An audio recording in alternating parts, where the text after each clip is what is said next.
Jasmine. Welcome to my channel. I am the owner of similux.com, which is my website where I sell women's clothing and accessories. I wanted to come on today and I wanted to tell you guys the 5 things that I wish I knew when I started my business. So I'm going to jump right on in.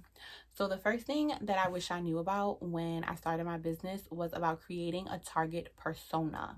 A target persona is you creating a person in your head. They have a name, they have a look, they have likes, they have dislikes, they shop in these places, they drive this car, they listen to this kind of music, they live in this place. It's like you really narrowing it down to kind of having a person in your mind that your business is for. It's so true when they say that your business can't be for everybody, and you don't want your business to be for everybody. Making a business that's for everybody is not memorable. People don't know what to come to you for. So, for example, let's say I sell dog supplies. I have a target persona. Her name is Tiffany. She's super girly. She's in her late 20s, early 30s. She has a career at this point. She makes good money. That means that she can spend more money on her dog supplies, right, than a person who's like 17 who doesn't really make a lot of money. She's super girly. She loves pink. She loves glitter. She loves, bedazzled things. And she has, a cute little dog that she just loves to dress up in pretty pink things and maybe purples. And knowing I have this target persona in my head and knowing that I am creating this store for Tiffany, that means that when I go to purchase inventory, I'm shopping for Tiffany. So I'm not going to buy a collar with spikes in it because it looks cool. The people that have big dogs, they're going to love this spiked collar. No, because I'm not shopping for people with big dogs who love spiked collars. I'm shopping for Tiffany. She wants pretty girly things. So when I'm shopping for inventory, that's what I'm shopping for. Also, when I'm shopping for inventory, I don't have to worry about, I'm going to have to sell this collar for $30. No, and think to myself, that's too expensive. Who's going to want to spend $30 on a collar? No, because Tiffany makes good money. She has a career and she wants to spend $30 on a collar because she wants the best for her dog. Her dog is her child. She doesn't have any kids and she is successful enough and makes enough money that she'll buy a $30 collar. When I am marketing on Instagram, I am marketing and my page, my theme is going to be pink and it's going to be silver glitter or maybe gold and maybe some turquoises and some purples, very bright girly colors in my marketing because I am marketing to Tiffany. I'm attracting the Tiffany's of the world. When you market to one person, you are going to create an experience and that experience is going to become what you're known for. So when I'm shopping for Tiffany and I'm creating this dog store that's super girly, maybe a little pricey and expensive, but has all the girly stuff you could think of. Think about Petco. When you go to Petco, you may find 4 collars that are pretty pink, pop a color with rhinestones and this and that, but they're also trying to fit everybody else into their store too. So they don't just have a huge section full of pretty pink girly dog supplies, right? Not to mention they're taking care of fish, they're taking care of cats and snakes and rabbits and snails and all types of shit. So in your store, you focus on dogs, pretty pink, bright, bedazzled, silver, glittery. That's your thing.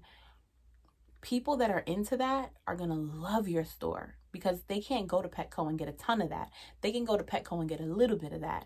They can't go to any other pet store and be surrounded by the things that they love and the things that they're looking for. So you're going to get the Tiffany's of the world, but then you're also going to get people who are shopping for the Tiffany's of the world, right? So this is why target persona is so important, because you're going to create this experience and you're going to be known for what you do. And that's so important. So you want to try to narrow down your persona, and every time you shop, you want to think of that person. You want to think of Tiffany every time you're shopping for your dog store, because that's how you're going to attract people. That's how you're going to be memorable. Nobody's going to remember you and be like, oh, they sell this particular thing right here, if you're trying to sell everything to everybody. So that was thing number 1. That was long. Thing number 2 is I wish that I would have decided a price to purchase products at.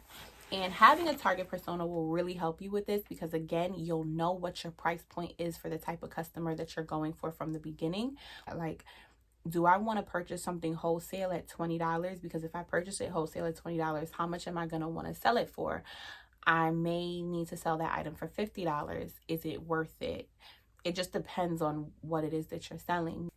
So you have to understand what your price ranges are and where you want to fall. Like, I only want to purchase things wholesale between $5 and $12, because after $12 for the things that I'm selling, the price that I have to upsell for is too high for my customer.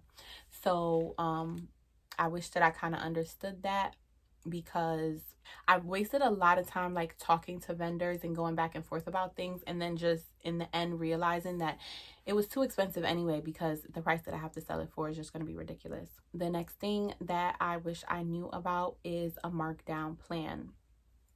A markdown plan is super important, and I feel like it's not something that a lot of people talk about. So a markdown plan is basically like, okay, these earrings, which by the way are from the site, right? These are the Deep in Love cubic zirconia earrings. You can find them on my site. And also, by the way, if you go on my website and you sign up for my email list, you do get 20% off of your purchase. And my website again is similux.com, SIMILUXE.com. So let's say, for example, I purchased these earrings and I put them up on the site on January 1st. My markdown plan would say that in 90 days, these will then go on sale for 30% off. And they will stay at 30% off for another 30 days. When we get another 30 days out, so at 120 days, they will go on sale for 40% off. In another 30 days, they will go on sale for 50% off. And hopefully by then, all of these earrings are gone because they've gone to 50% off. But if they are not, then maybe you, after another 30 days, move them to clearance where they are now 60% off, and they just stay there until they disappear. A markdown plan is super important because it gives you a chance to get rid of things that people just don't want and buy new inventory. And at the end of the day, even if you don't get the profit that you thought you were going to get, so let's say, I don't know, let's say I bought these for $5 and I wanted to sell them for $15.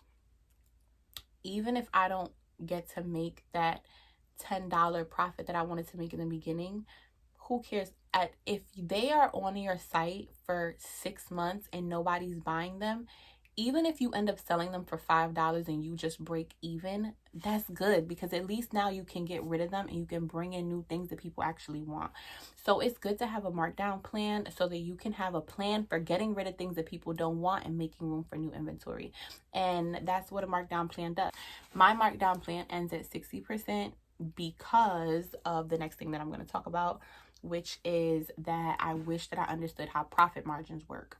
So my profit margins for most of my items on my site are at 66%. I can put things on a discount until I reach a discount of 66% and still make money. So if I did put these earrings on sale for 60% off, I'm still making 6% on the earrings because I didn't get to 66. The minute I put them on a discount at 67%, I am now losing money. So that's the way that that's what a profit margin is, and that's the way that it works. If you want a formula, you can look that up. I'm not going to go into all of that.